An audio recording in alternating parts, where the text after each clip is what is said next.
En las calles de Jorge Casa de 1935. Primero, un resumen de la obra. Respecto de datos generales del autor, Jorge Casa Coronel, nacido en Quito en 1906, fue un novelista y dramaturgo ecuatoriano, considerado uno de los máximos exponentes del indigenismo en la literatura latinoamericana. Su obra, marcada por su compromiso social, denunció la explotación y la discriminación que sufrían los indígenas en el Ecuador. Icaza nació en el seno de una familia acomodada, pero su infancia transcurrió en el latifundio de su tío, donde pudo conocer de primera mano la realidad de los indígenas. Esta experiencia marcó su obra, que se caracterizó por su realismo y su crudeza. Su primera novela, Huasipungo, de 1934, es una de las obras más importantes de la literatura indigenista. Icaza escribió también otras novelas importantes como En las calles, de 1935, Cholos, de 1937, Seis veces la muerte, de 1945, El Chulla, Romero y Flores, de 1958 y Las Angurísimas, de 1964. Además, fue autor de obras de teatro, cuentos y ensayos. Icaza desempeñó también un importante papel en la vida cultural del Ecuador. Fue cofundador de la Casa de la Cultura Ecuatoriana y director de la Biblioteca Nacional. Además, fue embajador de Ecuador en la Unión Soviética, Polonia y Alemania Oriental. Jorge Casa murió en Quito en 1978. Su obra sigue siendo una referencia importante para la literatura latinoamericana y un testimonio de la lucha por los derechos de los indígenas. Respecto de la época en la que fue escrita esta obra, En las calles se publica en 1935, por lo que la época en la que se desarrolla la obra se encuentra marcada por la inestabilidad y crisis política que inicia en la revolución de 9 de julio de 1925 y termina en 1949, en relación con el auge de la explotación bananera y con la inclusión del país en el capitalismo mundial.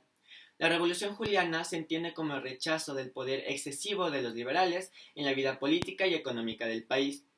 Consecuentemente, se forma el Partido Socialista en 1926 y posteriormente el Partido Comunista, mismo que es el contexto en el que se desarrollan las producciones literarias de la década, así como en el contexto de la inestabilidad por la lucha entre las posiciones políticas, por las cuales sucedieron 17 gobiernos entre presidentes encargados del poder y dictadores. Respecto de la trama en las calles, pues la trama comienza en el pueblo de Chahuarpata, donde los pobladores se encuentran con la novedad de que el señor Luis Antonio Restas, quien es el latifundista, ha privado de agua a la comunidad y ha sacado a los indios de sus chozas para sembrar con tractores. Ante esta situación, el chagra José Manuel Játiva, acompañado con una multitud, decide ir al Palacio de Gobierno para emitir un reclamo, debido a que se ha generado bastante malestar, como enfermedades, falta de trabajo y hambre. Sin embargo, en el Palacio de Gobierno les mencionan que no se puede hacer nada debido a que los pobladores de la comunidad mantienen deudas con el señor Urrestas. Consecuentemente, surge un levantamiento por parte de la comunidad y su represión por parte de las autoridades, y en dicho levantamiento los pobladores exponen que el agua y la tierra les pertenecen a ellos y no al latifundista. Sin embargo, el levantamiento termina en represión y muerte por parte de las autoridades. Posteriormente, como consecuencia del malestar mencionado, los hombres deciden emigrar a la ciudad de Quito para mejorar sus condiciones de vida.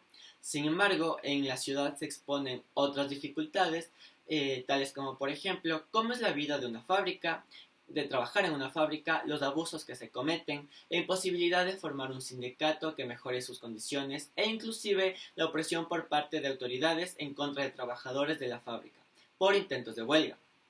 Además, en la ciudad se realiza un cambio de perspectiva en donde se muestran elementos como explotaciones de toda clase, promiscuidad, endeudamiento, dominio de los poderosos, marginación humana y también las consecuencias de emigrar, tales como por ejemplo mujeres solas, inadaptación, desilusión o empobrecimiento. Finalmente, en la comunidad emiten un llamado a realizar una manifestación en contra del aumento de los impuestos. Y dicha manifestación se lleva a cabo con gritos tales como "Viva la democracia" o "Viva la Constitución". Sin embargo, termina en una masacre con tiroteos en las calles y este es uno de los momentos más impactantes y finales de la obra.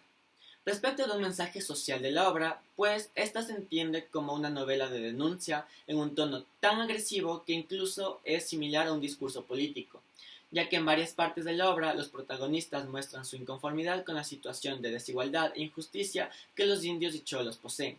tanto a nivel económico como jurídico, pues sufren de discriminación y un trato despectivo por las autoridades. Respecto de un mensaje relacionado con el derecho en la obra, pues la obra narra el acto legal por el cual el señor Urrestas priva el agua al pueblo y la manera en la que, consecuentemente, los servidores públicos se encuentran a su favor, por lo que se emite el mensaje de cómo el derecho puede favorecer a la parte más privilegiada y las consecuencias negativas que este acto puede generar.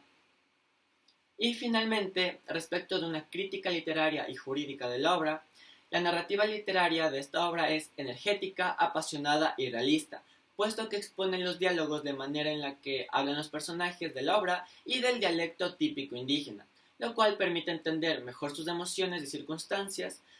Y por otro lado, la crítica jurídica resulta evidente debido a que desde el inicio del conflicto hasta el final se muestra cómo las circunstancias de la trama benefician a quien tiene el poder e influencia, en contraste con los afectados quienes no tienen ningún tipo de privilegio.